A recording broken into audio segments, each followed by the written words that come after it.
Can a parent forget a child? No, right? Can they leave them in a gas station during a potty break? Yes. Ask Diane.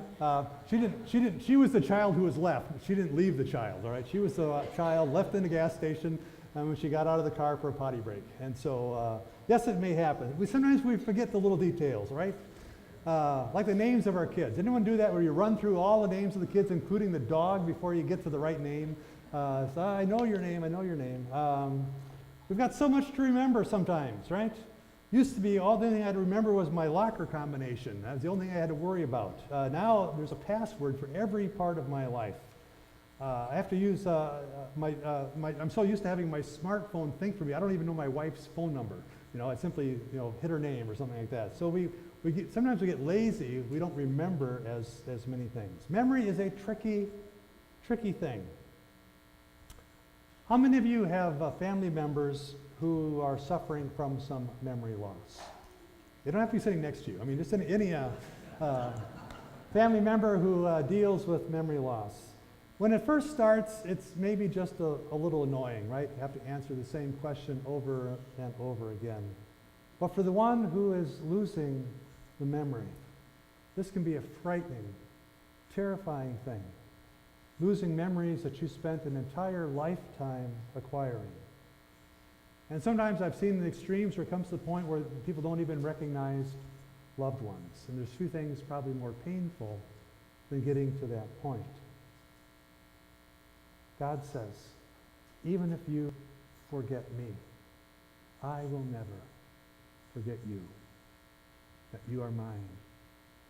That I love you. Remembering takes work, right?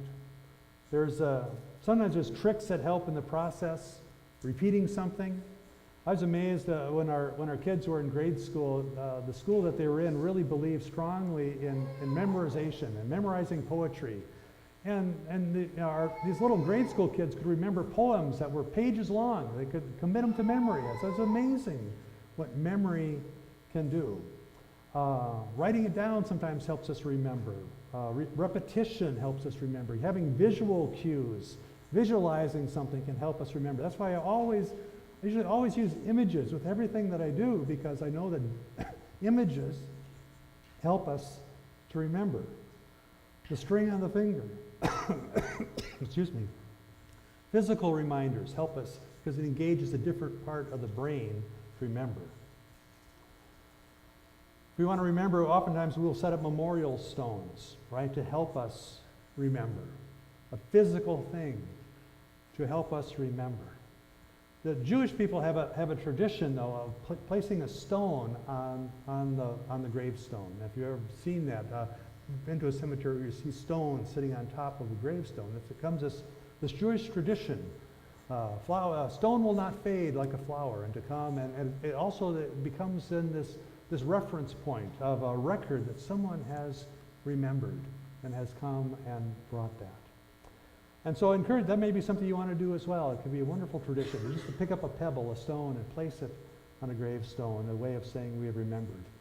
It's interesting where that tradition got started, we don't know for sure, but we find all the way through the scriptures, piling up stones is a way of remembering. One of my favorite ones comes from when the Israelites were going into the promised land. Remember, they spent 40 years in the wilderness. They come up to the edge of the Jordan River.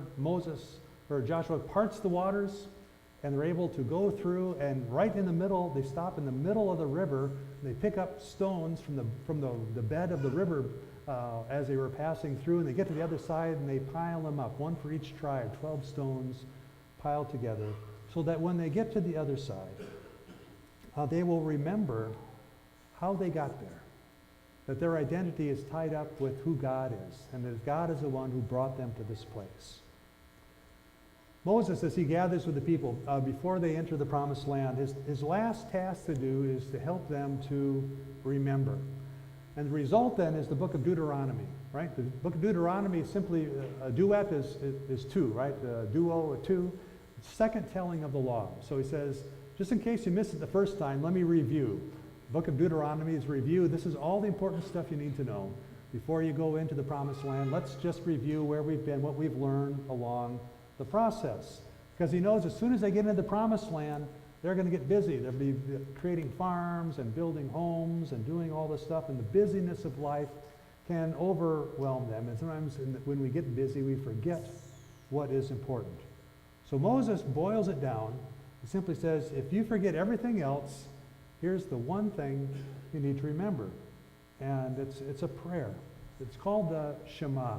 The Shema is simply hear. Listen to this. And so these are the words. He says, Hear, O Israel, the Lord our God is Lord alone. And you shall love the Lord your God with all your heart, with all your soul, with all your might. He says, that's the one thing. Forget everything else. Remember one thing. There is one God. You're to love this God. Heart, soul, mind, and strength. He goes on and says, keep these words I'm commanding you in your heart. It's interesting. He doesn't say keep them in your mind, right? So it's one thing to have it in your head, another thing to have it in your heart. He says you need to internalize this. Your head can get full of stuff, but the fundamentals you need to know deep in your heart of who you are. So he says keep these words not just in your head, keep them in your heart. And how do we do that? So we start when we are young, right? We start by repeating them so it becomes a part of us. So Moses says this, he says, recite them to your children. Talk about them. When you're at home, when you're away, when you lie down, when you rise. He says, talk about this often. But more than just words, he says, also I want you to create physical reminders of this as well. He says, bind them as a sign on your hand. Fix them as an emblem on your forehead. Write them on the doorposts of your house and on your gates. Sometimes we need those physical reminders as well. When we baptize, one of the things we do, when Aaron was baptized, I took that oil and made the sign of the cross on his forehead. He says, you belong to Christ. And we trace that cross again and again. Every time he comes up, when the family comes up for communion, I'll trace that sign of the cross on his forehead. Sometimes we see the cross. Sometimes we do it with ashes, remind us of our mortality. But more often than not, when we make the sign of the cross, we are reminding ourselves not of death, but of life. That we are a child of God. That there is nothing that can separate us from the love of God. Every week when we come, we also gather around the table. Because Jesus said, I want you to do something to remember me. He gave the disciples a physical sign to remember that he is with them. He could simply said, he could have said, just remember I'm always with you. He did say that. He also said, let me give you something. Let me give you bread and wine, and whenever you gather, whenever you touch this bread and taste this wine, you know that I am with you and that I love you.